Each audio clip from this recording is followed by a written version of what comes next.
खोर्धा जिला अंतर्गत बोलगड़ ब्लॉकर बांको स्थित कालीचरण पांचगड़ अनंग नरेंद्र डिग्री महाविद्यालय आनुकूल्य एक स्वेच्छाकृत रक्तदान शिविर अनुष्ठित हो जाइछि। एही शिविर को बेगुनिया बोलगड़ विधायक प्रदीप कुमार साहू उद्घाटन करथिबा बेले उपस्थित थिले कैप्टेन मनमथ राउतराय।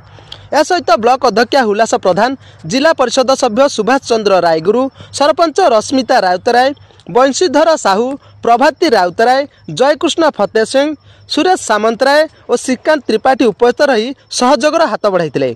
कॉलेज अध्यक्ष रमेश चंद्र सामंतराय सहित अध्यापक प्रशांत कुमार त्रिपाठी, सुकांत कुमार बेहेरा, सिटी स्कूल सुशांत कुमार सुबुद्धि, युवा छात्रों सक्रिय सहयोग में कार्यक्रमटी सफल होता।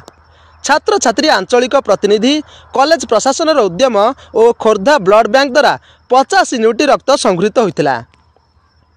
यह शिविर को समाजसेवी शुभकांत महापात्र और सागर बराल संयोजना करथिले।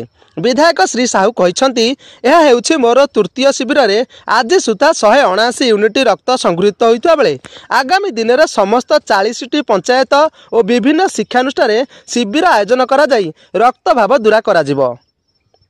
यह सहित एक सुस्थ और स्वच्छ सबुज बेगुनिया बोलगड़ गठन पर आह्वान देइथिले और शेष में आयोजक संस्था और समस्त रक्तदाता को धन्यवाद जणाइथिले।